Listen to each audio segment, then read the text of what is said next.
Welcome instructions on exiting the building in the event of an emergency. Go out the door, you can go right. There is a place of refuge in front of the elevators if the stairs are not usable, otherwise there's stairs there, or there's also stairs down that way. Number 2, agenda additions, deletions, or changes in the order of agenda items. Anything? Nope, all right.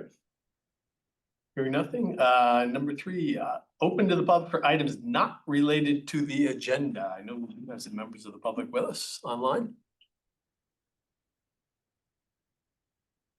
No, okay. All right, then we move on to number 4, announcements and staff report. Any commissioner announcements? No, staff? The bridge to City Center Park is open. Please enjoy between Garden Street and City Center Park.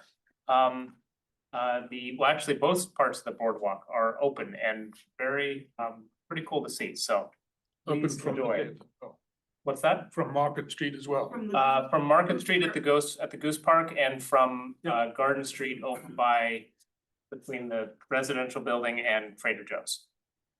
So very exciting. Good, that's awesome. Great. You're soon enough, I'll think. Just you wanna?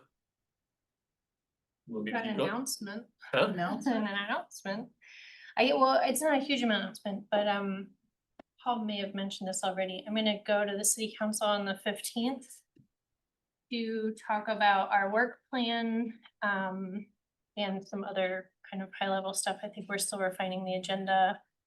Maybe an update on the Act 250 work. I don't know if there have been other specifics that. Work plan, the previewing to or reminding council about the work that's been done to get ready for Tier 1A status, including a summary of the work that you've done on it. Probably a preview of these amendments. Even though they won't have received them yet, it's an opportunity to just preview what's coming. And then not directly related to the planning commission's work, but certainly connected to your work. I've been working with the various different departments and our data manager to help give the council a holistic view of the complete fee picture that that the city charges for various types of development. How do we line up with other communities? Where are the what are the sources of the fees? What's the total of it? So that as they move forward and they consider changes and impact fees and various different tools, that they're going to be well seated in this, you know, what's the big picture of the subject as a component of development and costs and who bears which costs and stuff like that. So yeah. It would be the June, did you already say June 15th? Yeah. June 15th. Yeah. All right. Jessica, you want me to turn it over to you? Or want me to keep going? I can go, I can do it. Yep. Thank you You so do. much, Duncan. There's a truck on fire on the highway, which Oh, backs. Oh. A truck is on fire on the highway. So there You was- know, I've been hearing sirens and I've seen fire trucks going all which ways. Yeah, the fire truck was blocking the lane. It was right at 89 and 189. Kind of in the, That's why they were, okay. Northbound or southbound? On the exit ramp? it's on Fire. 89 at the exit Yeah. to 189. Yikes. On one direction there. So, in any case, late, sorry. Any agenda changes? Oh, I guess you already did that. We're on number 5.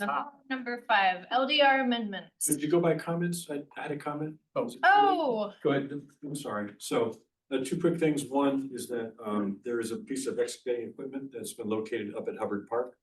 So I think the construction is imminent for the bike path and for the parking. And second of all, tomorrow, City Council is taking a tour of the 2 wastewater treatment plants and the Public Works building. So it'll be an all-day affair, the transportation. So yeah, we're gonna see it all. It's a poopy business. It's, you know what, this is where the affluent meets the effluent. they're both really great. So The wastewater treatment plants, Yeah. both really great. No, they're great. Well, one's in worse shape. One's better Yeah. than the other. It's true. Thank you. Anything else? Okay, number 5, LDR amendments. So we have the full draft with red line in front of us. These are all things we have discussed and moved on to this list at one time or another. And have been nicely organized into these numbers. Yeah, so a couple things about this. These are all changes that you've seen before, ranging from October-ish through present. They've just been organized by their articles, and then the reports organized, the amendments themselves organized sort of in topical or sort of practical divisions to do the reports that go to the state that the planning commission has to approve. So you've seen everything before. You may have seen things for the, LDR cleanup level things at one meeting, and then the same article, some substance things at another meeting. That's all been consolidated together, and those are in those updated LDRs. I did get a couple of emails, one from Michael, one from John, thank you, with a couple of typos, grammatical errors, things like that. So I'm gonna make those couple of changes. It doesn't change the meaning of anything. It's just things like typing the word in instead of if, stuff like that. There's about 5 or 6 that were in the packet of amendments. So these are all things, as I said, these are all things you've discussed before, but something that we'd like some feedback on is we normally do a spotlight for each of the amendments. So that's more of the plain language, like what do you need to know if you're a member of the public for each of these things instead of combing through a red line. So we haven't written those for these yet. And if anyone has any thoughts about things that you're particularly proud of in this set of amendments, things that you would like to highlight for the public, it would be great to know that. Otherwise, we're happy to answer any questions or if you have any outstanding concerns. But this can be a short meeting if you're happy with everything as it looks. Michael, you wanna go ahead? Yes, I had 2 items. One of them concerns Article 16. And I know we've reviewed these before, and I know I've probably said this before, but the hours during which bedrock removal is allowed, it's not allowed outside the hours of 8 AM to 5 PM. But that means it's 7 days a week if we don't do anything else. Now, I think I raised this before. I would like to amend that to read 8 AM to 5 PM, Monday to Friday, weekends and Vermont public holidays excepted.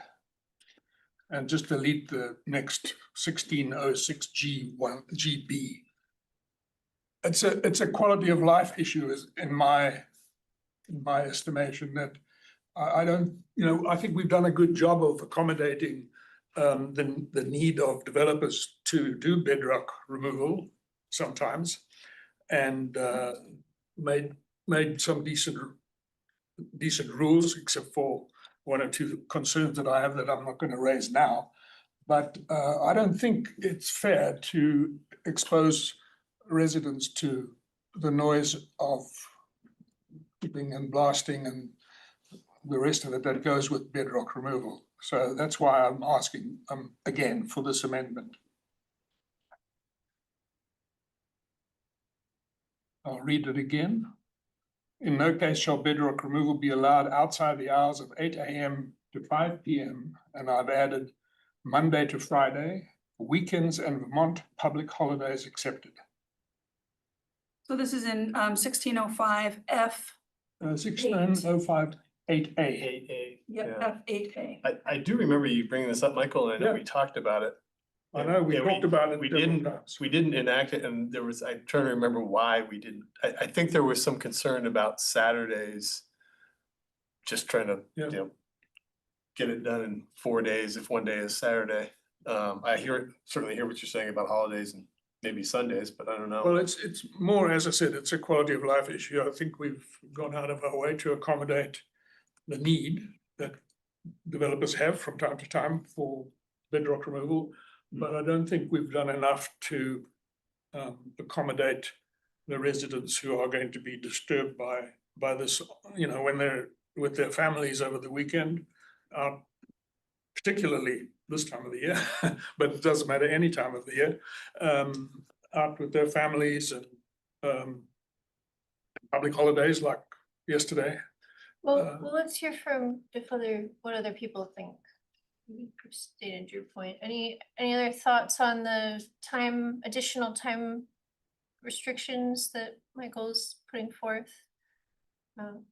Because I guess I would say there is a medium ground. We've certainly had construction projects where towns have said not Sundays or public holidays, but Saturday was potentially a work day. So I mean, that would be kind of something in between what you're suggesting.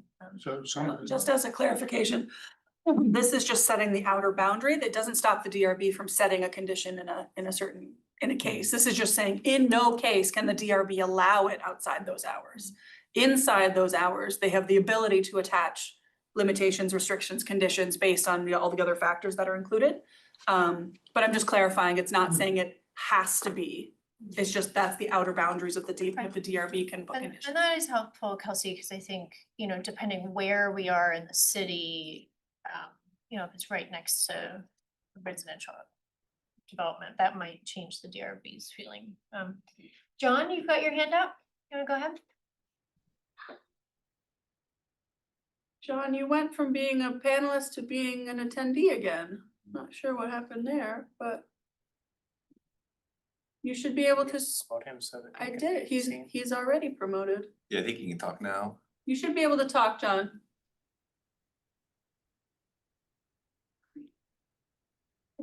Can you hear me? Yes. Okay, sorry, user error, my fault. Yeah, I managed to close the window and that's why I got to vote. Okay. So I missed a portion of that conversation. But I would add, I support carving out weekends and holidays. I think it's quite reasonable to give the public a little bit of protection. If it goes to the DRB, and I think that's probably what I caught the tail end of Kelsey's conversation. I think it would make sense to mention that, at least to give the DRB something to think about to restrict it. And if we're in the de minimis period, the 40-hour period, I think it's certainly reasonable to tell the contractor to do it during business hours.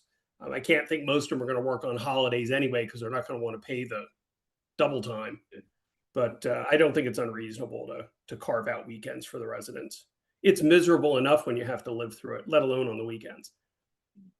And then Colin, you had your hand up? Yeah, I definitely hear the points that John and Michael are making. I guess my recollection is we discussed this matter, and I think the whole issue of like, oh, what happens if they discover something on a Friday and want to just get knocked out in a couple days so they can get back on schedule on Monday. I think there are compelling reasons why that it could really mess with your schedule not being on the weekends, and I agree. I do feel that we have tightened. We have added some restrictions on how the bedrock can be removed, and I'm aware that they could be stronger, but I guess I'm more tempted to say keep with our original recommendation. And if it does become a problem, though, as we said, the DRB can restrict on weekends already, but if it does become a problem, we're tightening it somewhat, we can tighten it again later if it becomes an issue. But I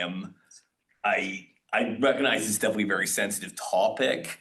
I guess I'm just a little hesitant to reopen it again after we've discussed this a whole lot quite recently. We don't have any new data since we last discussed it, is how I personally feel on this matter. Donna?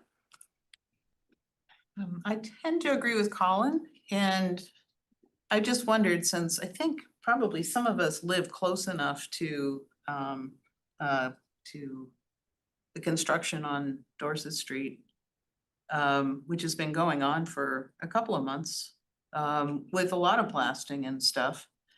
But it's been really not very intrusive. I mean, on the corner of Park. Park Road. Yeah, Park Road, it really, blasting there, it's been quiet. they've been doing tons of blasting in the last several months, so, which means that you don't hear it. And miles I don't necessarily hear it, but I feel it where I am, because I'm really just down the hill from it. But it's really not very noisy. And if some of that had been going on a weekend, I don't think anybody would have known. I don't think anybody would have known. So I'm not for putting in additional regulation and restrictions unless it's necessary. And so I would say it's not necessary. Yeah.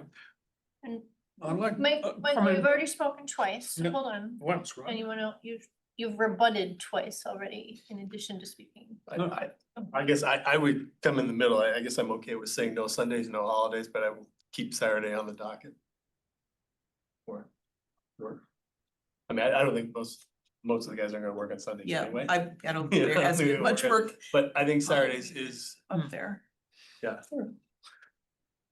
But, and Colin, that's a hypothetical that you raised, but of course, such a thing could happen, that they discover something on a Friday, but it's, you know. So it sounds like we actually have two things that have been suggested. Three things. One is keep it the same. Right. As is, which the DRB can make an adjustment at the time. One is, the more restrictive option is to take Saturdays off as an option, or the even more restrictive is, as Michael suggested, Saturday, Sunday, holidays, not work periods. Any You mean Sundays and holidays? Saturday, Sunday and holiday would not be for working. Yeah.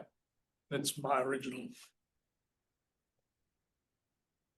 Um, And there's a third suggestion from, that was the middle one. yeah, which would be Sundays and public holidays, or Vermont public holidays. Yeah. One other final point, I guess, on hypotheticals, again, I'm fully aware when hypotheticals are territory. If you're in a situation where you're blasting very close to a public road, you may need to close the traffic, in which case it may be almost preferable if it's a higher traffic road to only blast on Saturdays and Sundays if you have to do full road closures. Again, I don't know how often I would actually have in practice, but I'm just, I guess, it's not, it's a weird, blasting's a weird kind of thing, is all I'm going to say. Oh, go ahead. I just wondered about John's experience, because he's within eyesight of the blasting that's been going on.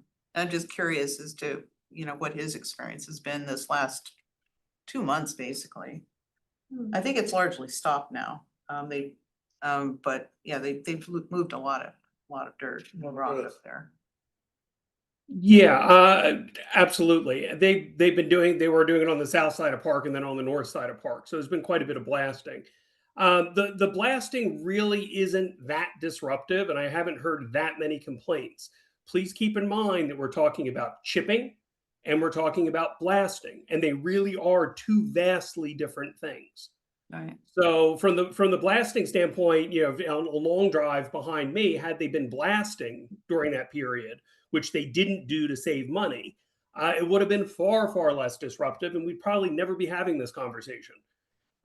It's that incessant chipping that makes noise all the time that is really the concern that I would have as far as the weekends and Sundays. But I do agree, the blasting really isn't, it's been done well. Whoever the blasting contractor has been doing a great job. Even drilling the holes has not been terribly disruptive and fairly short duration. So I don't have a whole lot of complaints about that. But again, chipping and blasting are really two different things. I guess I have kind of a technical question for staff. I know we just talked about how, the DRB has the authority to further limit the time frame. Do you think that this might be a case where, like, explicitly stating that might be appropriate, so that it's not just these hours in here aren't just taken as a given, that's an as per right kind of thing, so that it's like a bigger part of the discussion in the context? Yeah, it's a hard one because we don't do that everywhere. So doing it there, saying you have the power to limit noise, limit the hours might imply that you don't have the power to do some other things where we don't say the same thing. It is written as in no case. I can, yeah. I can Maybe it would be approve helpful to of read it. the sentence that leads up to it. Sure. And see, because it does give some parameters, and if you wanted to tweak that, you certainly could. It says, so the project has to demonstrate how the proposed means, methods, and execution of the removal balances the following objectives within the geographic context of the project site. Limit duration. Factors considered in duration are the length of the removal period from start to finish, the number of active days in the period, the work period each day from start to finish, the total active time in a given day, and time of day, example, morning, weekday, or evening. In no case shall bedrock removal be allowed outside of the hours of 8 to 5. If you wanted to say,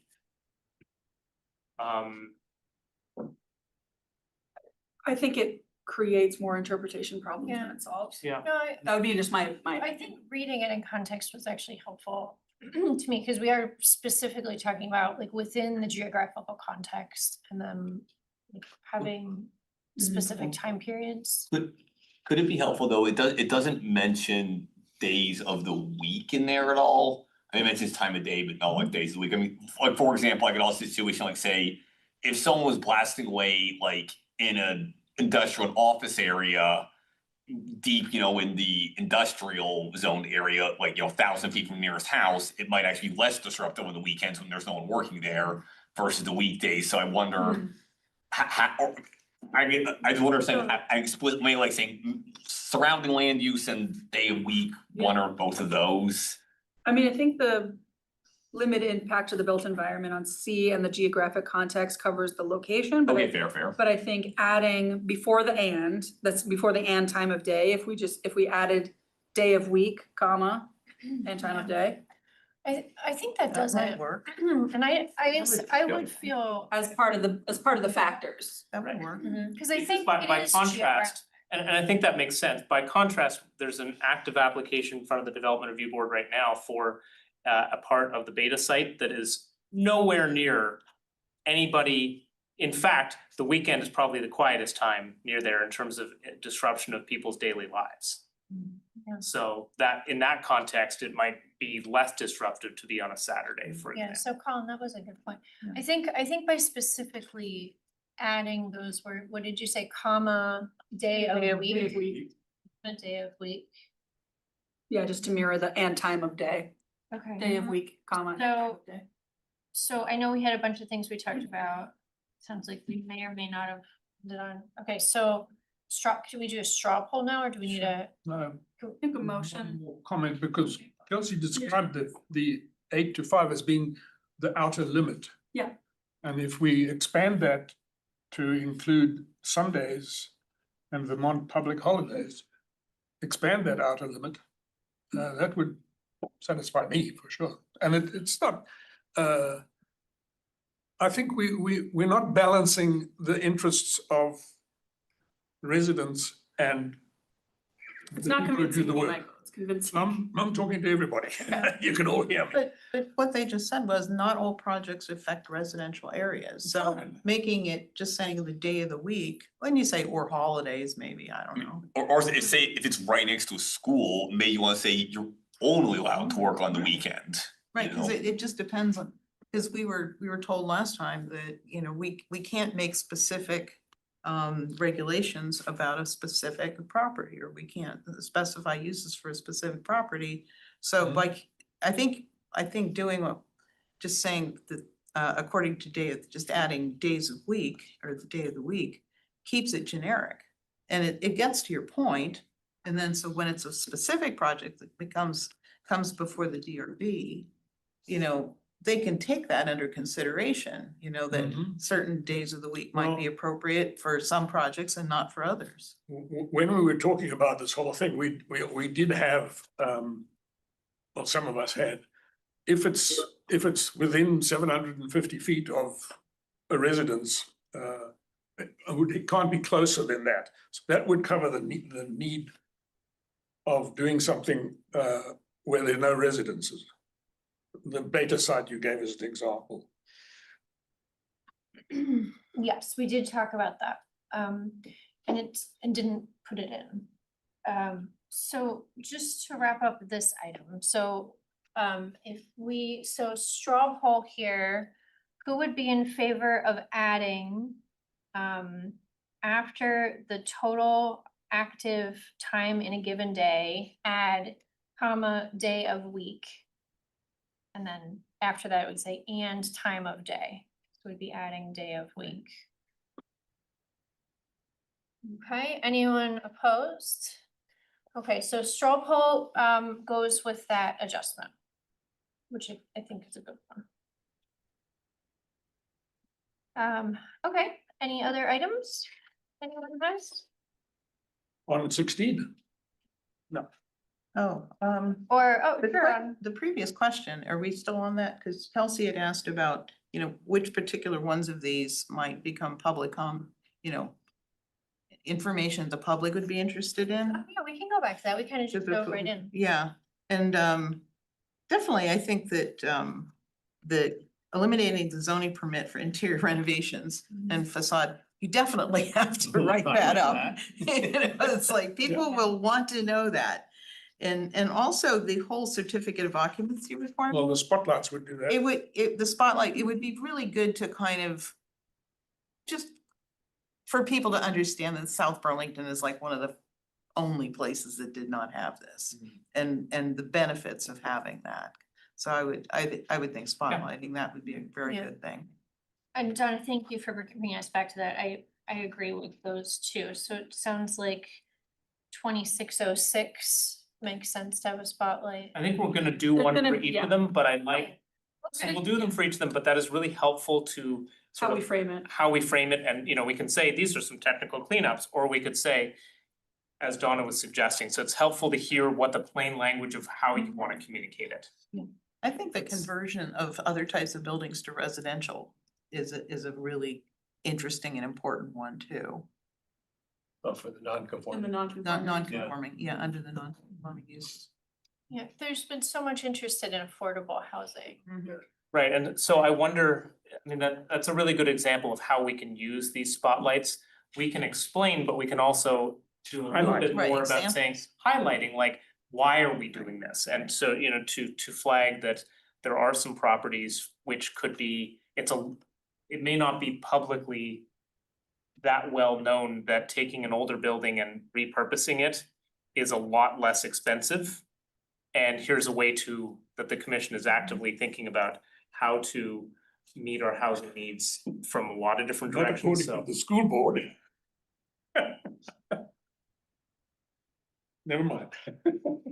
Well, in some cases, it can become more expensive, like we're looking for office space right now, and like one of the options is pretty expensive because they did a whole brownfields redevelopment, and they, made it a net zero building, and it's all up to these nice new exciting codes versus like other office space that's been hanging around with no improvements for 50 years might be less, so you can kind of see where, It's an environment, it's it's not an always environmental issue. yeah, it's not always comparable necessarily, but Environmental work is expensive.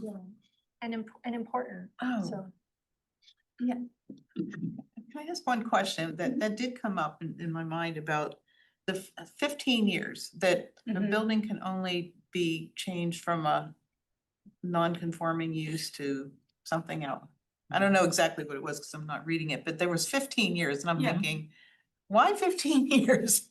So- What's the magic number from? Yeah, so a couple of things. The purpose of that section is to be able to use outsized buildings in our lower scale residential areas primarily for residential uses that would not otherwise be allowed because we regulate by building type.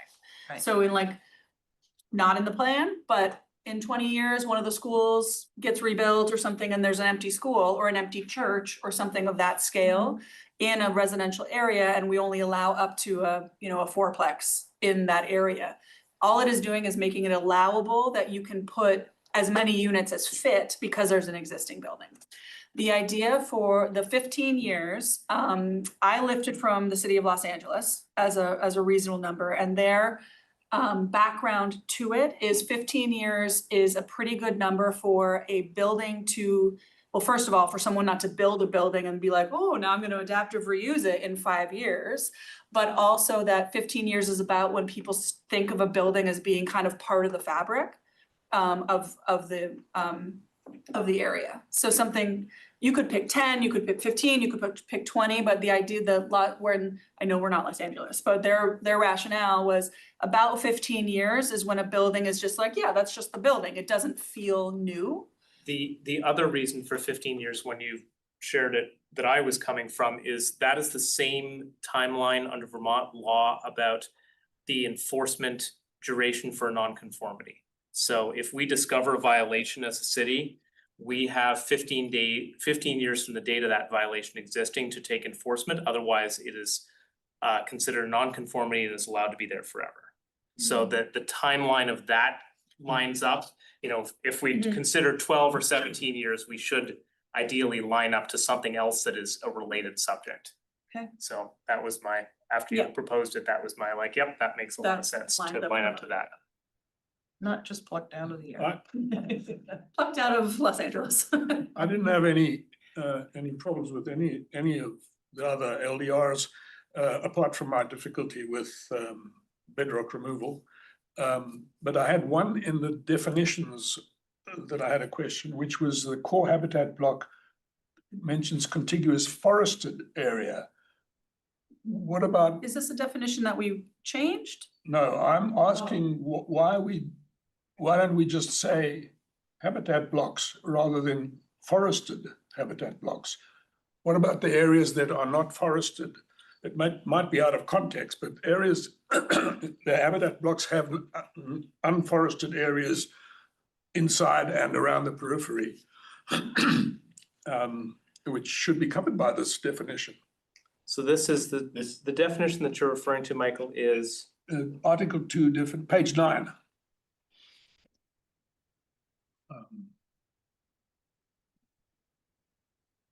core habitat block area. Yeah.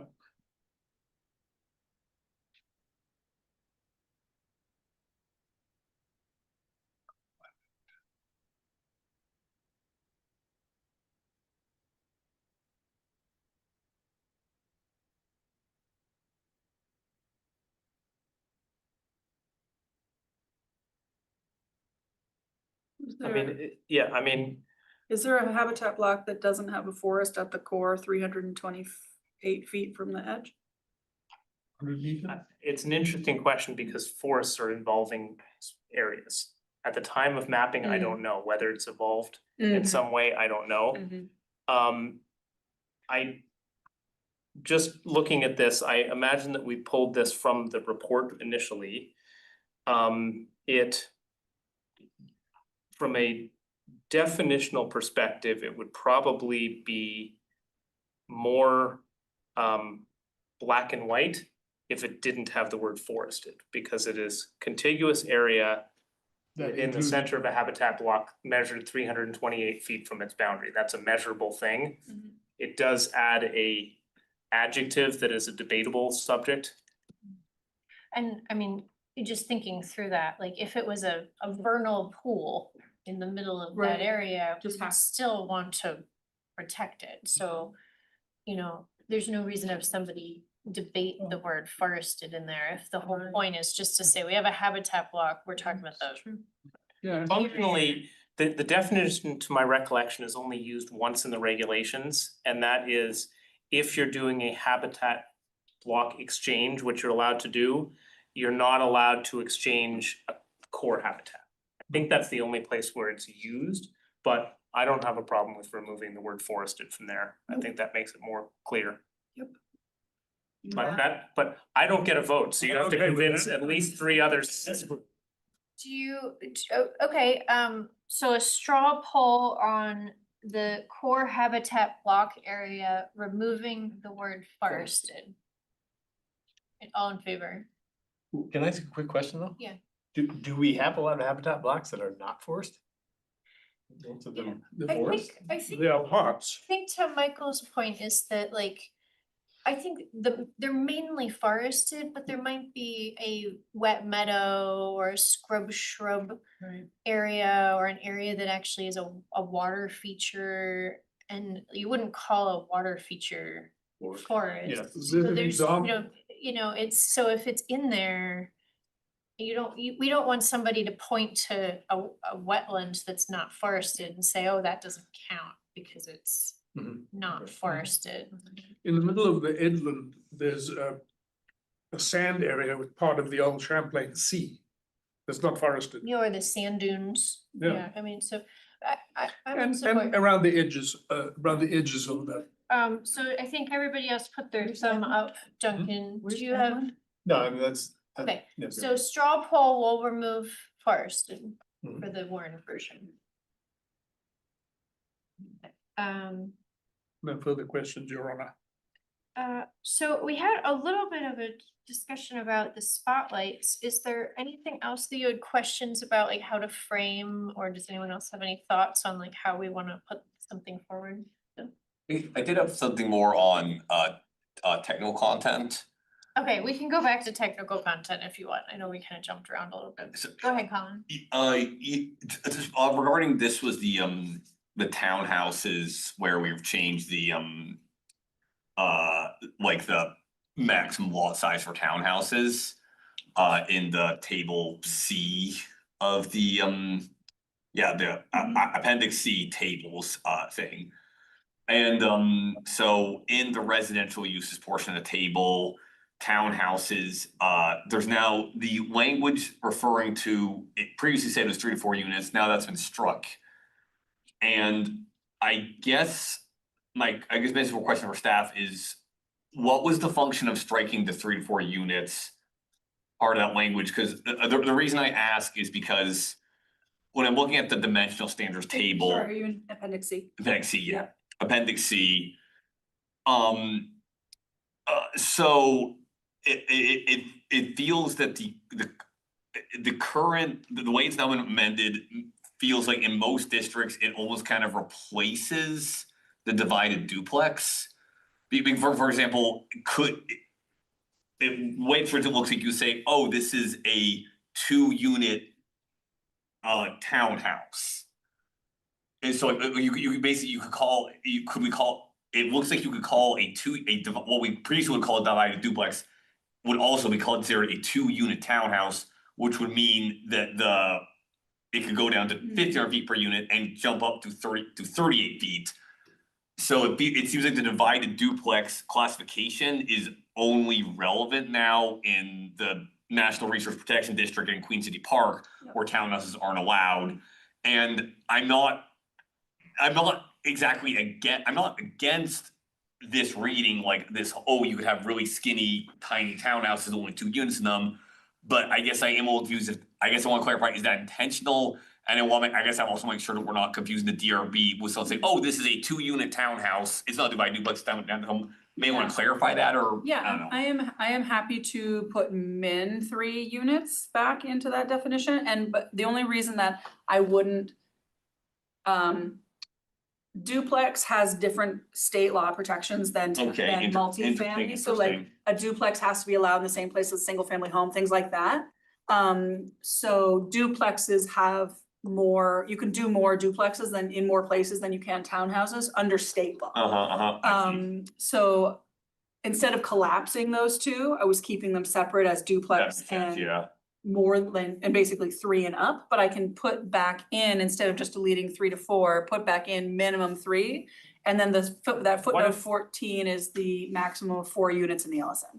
What if rather than putting minimum 3 there, it was defined as being at least 3 in the definition of then it's definitionally a different thing for duplex. It's Yeah. always something That's true. different. Is it not 3 to right, sorry, because it's permitted, right, because Well, because MSN, you can put Yeah. 12 of them for whatever, but in The discussion in LSN, the previous meeting was that yeah, why wouldn't we allow in the districts where it is sort of scale appropriate, allow 6 or Mhm, mhm. 9 or something in a more row house style? if you Yeah. get into the block or whatever it is. So that was taking out that restriction of it being a small number, except in the lowest residential Yeah. scale areas. And on a rule, yeah, I think that's that think minimum put sort of that makes in- sense. In the definition of Yeah. townhouse. And I guess another twist on that would it then, would it make sense to also permit them in HSMU with the qualification that they need a minimum of 5 per building? Hmm, So then essentially the townhouse becomes the medium unit building 5 to 12, which we currently do. So yes, because currently you basically have, you effectively, I think it's minimum of 4 anyways in HSMU. you could have a triplex at HSMU. Yeah, but you can't have a townhouse in HSMU at the moment. Right. Should we permit townhouse in what would be the argument against permitting townhouse in HSMU? So the original thought behind it was that townhouses are almost, it is rare for a townhouse to be more than 3 stories in height.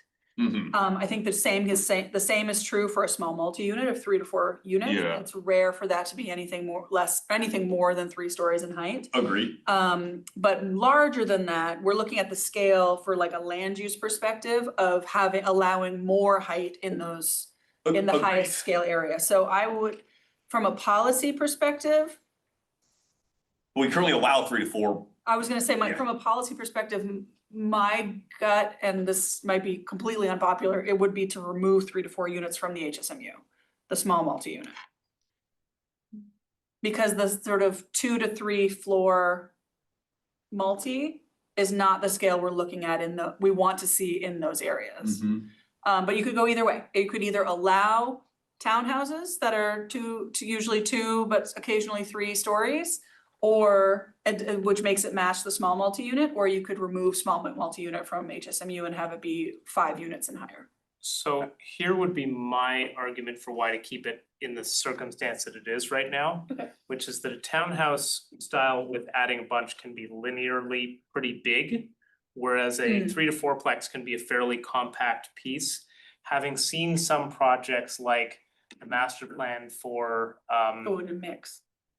hang on, the master plan for Larkin Terrace, they had a couple of little pieces Mhm. that said, oh, we've actually got room to put a 4-plex here, but not more than that. If we take that out, Cause it's it's, there's Condensed. bits and pieces that Mhm. exist in properties. So if we take that out, Yep. we might lose that opportunity entirely. in a weird little corner. But a townhouse as a sort of longer feature Mm. could be something bigger. It's also, yeah, it's harder to fit, and if it does fit, it could be a bigger, Oh, yeah. makes a lot of sense. That makes sense. And I guess I also just want to comment on not just in master plans, but on the 4-plexes. I'm also seeing there are definitely a lot of really small lots in ASSMU, not that many of them look on particularly along Shelburne Road. There's some single family lots there that not much else besides putting 5 units in those land would be hard to do anyways. Theory would be nice to have a larger building there, but it would involve merging lots in a lot of cases. Which is not necessarily a bad thing. but Yeah. Which is more complicated. So the definition of townhouse already, look at us looking ahead, says a dwelling unit located in a row of at least 3 attached such Oh, units. I've Ta-da! sorry I missed that Look at part. It's like no Bingo. change. Alright. Ready? Yeah, I did have, I had one other concern I brought up last time and I thought about it more. It's one of those things that having been on this commission long enough, it's one of those things that we pass and then a year later we go, oh. Wait a second, yeah. Well, just so and I think I asked you this last time, Paul, has to do with the zoning permit, 1702 A1AB, says any structural alteration or interior remodeling project does not add 1 or more bedrooms, is not related to a planned change in use, and does not result in any exterior addition or enlargement of any size or value. That was the part that concerned me is, I thought about if somebody's putting a little, for lack of a better term, utility shed on the side of their house, is that, I'm trying to prevent something like that, like, are they gonna have to come in for a permit for that? I don't know if there's any, again, I'm not looking to exempt somebody trying to add a bedroom Yeah. or something like that, but something small like that, is there? I'm just wondering, are people gonna be like, okay, So the reason that we might wanna have it is that as we have shrunk our our setbacks down to 5 feet. Mhm. If somebody even adds 2 feet to that, that's getting really close to their neighbor. And it's, at some point, it becomes, it's not prohibiting, it's just keeping a permit in place for it. Yeah. So I guess I'd say that we Sorry, Doug, probably, what are you looking? I'm on 1702 zoning permits, Yeah. A, 1B, O, B. the very last. Addition or enlargement of any size or That's size. gone. We simplified it to that after the last meeting. what was sent to the planning commission? That, let me just double check. I thought it was that Ooh, Duncan, you might have found a. thing that Like the one I get. Kelsey messed up. Let's see. So wait, which section is it? 1702A 1B. Feel like I'm playing bingo.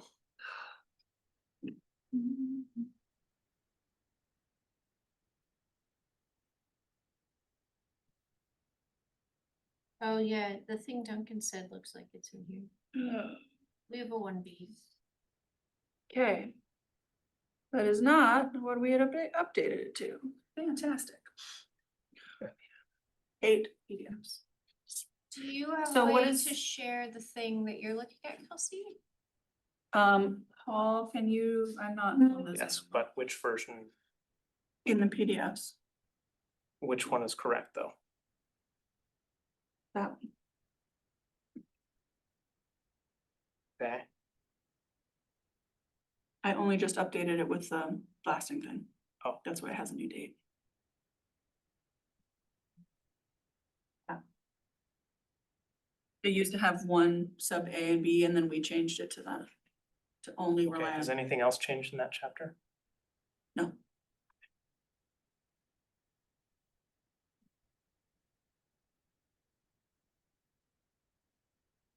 Okay.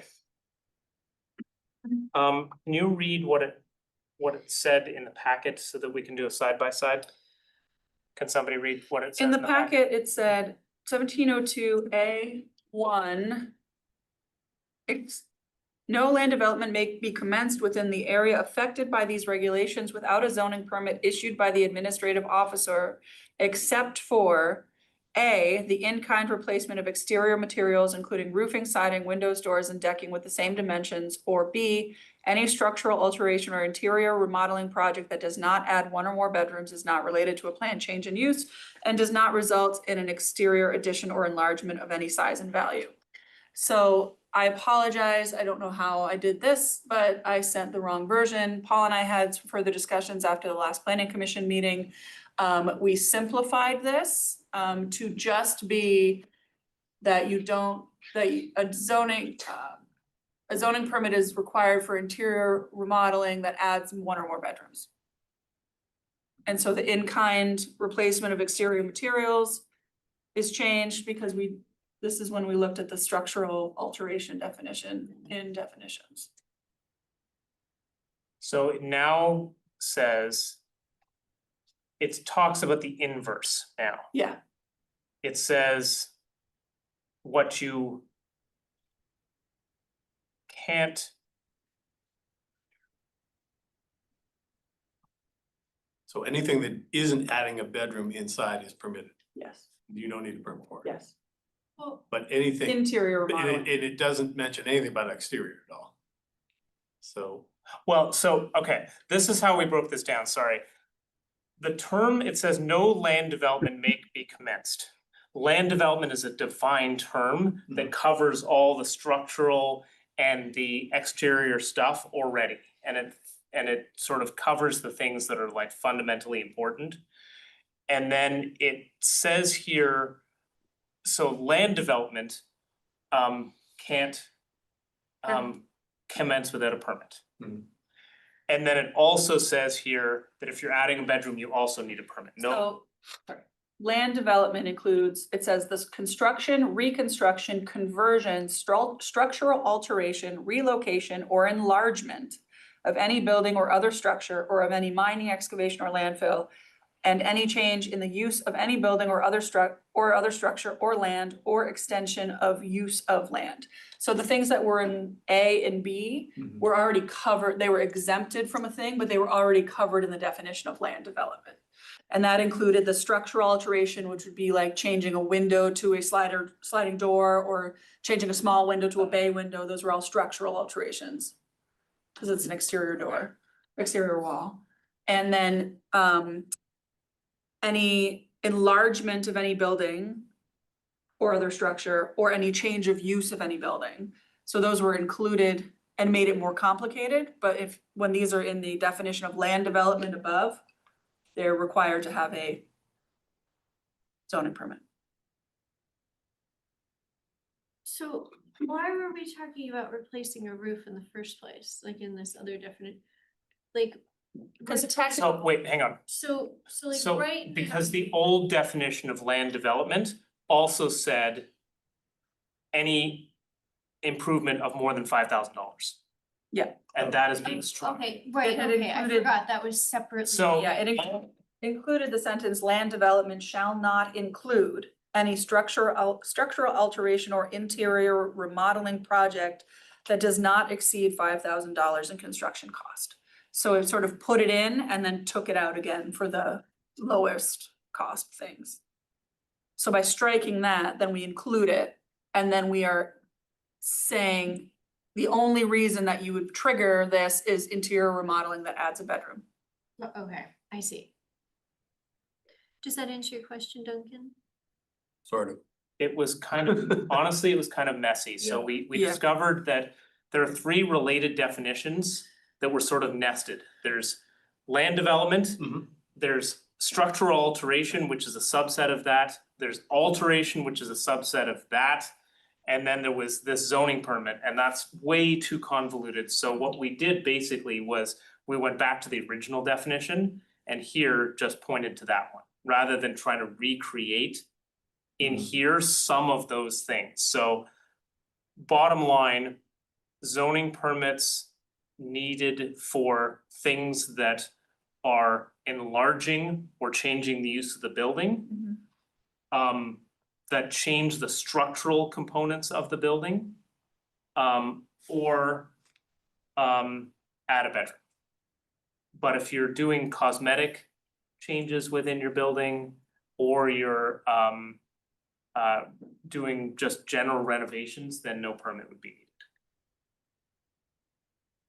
Replacing a roof, replacing your siding, Redoing your Mhm. kitchen, redoing your kitchen, redoing your bathroom, all those things, which is a big bulk of our permits, Mhm. honestly. adding a bathroom in an existing Is space there, would require a building permit, but not a zoning permit. Right, let's not get confused. Yes. John? All these things would require building. just question, is there any time we care if somebody was removing a bedroom? No, The reason, John, that we kept the bedroom in is because a lot of our, several of our different impact fees rely on the bedroom count, and if you remove a bedroom, you don't get a refund. Okay, just wanted to check. Yeah, it's a way to make sure that we are collecting the fees appropriate as chosen by council. Good catch, Duncan. You're intuiting. Trying to keep the common sense element. But I still think you said, so if somebody's gonna switch a window to a door, they've gotta get a permit for that. because it's a structural Okay, alteration. You're changing the outside I'm walls. just thinking of trying to make it really clear to people what you need a permit for, and what you don't need a permit for. But it looks like they just need to look at what land development is to. Yeah, Figure you that out. Okay. see this, it says no land development may be commenced without a zoning permit. Okay, like what is land development? You go up there, structural alteration. If you're still like, is that structural alteration? There's a definition for structural alteration. So it is a little bit breadcrumb trail, but It works. We don't want to specify too many places because then we risk changing something and not Yeah. catching Mhm. the other instance. In other words, that's what staff is for. So Figure staff things apparently out. can't keep Figure PDFs these straight. things out for people when they don't. Well, it's a lot. We've got a lot Yeah. in here. Yeah. Any other comments or questions? Anything else, staff, you really wanted us to touch on specifically? No, if you were ready for a motion, you'd want to include the corrected version of 1702 as shown this evening. You would be adding the word day to the bedrock section, Day of week. day Yep. of week, Mhm. and there was a third one. Michael added removing the word forested from the definition of core habitat. Mhm. And then also, June 22nd is not a Tuesday. June 23rd. 23rd. either. I would like to specifically point out to Duncan and the group, I will be out of town on the June 23rd. Are you? I'm here. Do we have can I just get a show of hands to make sure we have a quorum For of the people who- 23rd, on the 23rd? June 23rd. so raise it if we're gonna be here. Please raise your Raise it if hand you're if gonna you will be- be in attendance on June 23rd. Sure. I am. Okay, we have John. at least 4, Duncan. 5, okay, Colin. at least 4. 5. We're good, Yeah, thank you. it's just no good to warn a public hearing. Okay, it sounds like we're ready to move on to number 6. Or maybe it was slated to number 6. Do we have a motion?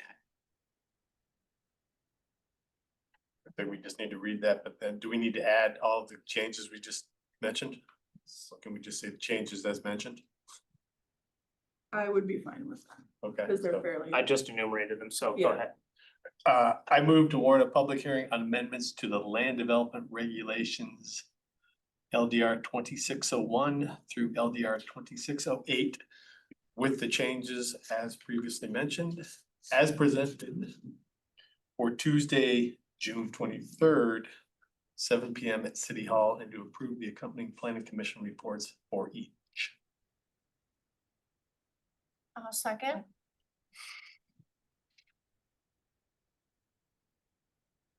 Okay, any discussion? Okay, all in favor? Aye. Aye. Any opposed? Any abstain? Opposed. Oh, opposed. Under Vermont, that's perfectly fine. Under Vermont, open meeting law, if it's not unanimous and it's by video, it has to be a roll call vote. So Okay. please call each individual member. So, John, Yes. Colin, Yes. Duncan, Yes. Michael, No. Donna? Yes. Me, yes. So the motion passes, not unanimously, but we'll move into public hearing. And thank you, Duncan, for covering that day. So that is our business actions. Do we have any other business this evening? We do not.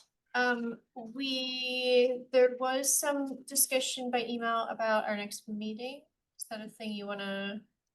Yes, we are anticipating that with the various different projects that we're preparing for council between the LDR amendments and the tier 1A and the downtown designations and all that kind of thing, that we're in this sort of in-between stage where we don't want to start necessarily confusing the public with overlapping sets of regulations. And we've got lots of other projects that are up and rolling, so we would propose to not have your June 9th meeting. And just meet on the 23rd. Yeah. Fine with me. I will do what I can to have it be a weather day like this. I know, it is a good one. Okay, then hearing that, we are adjourned. Okay. Thank you.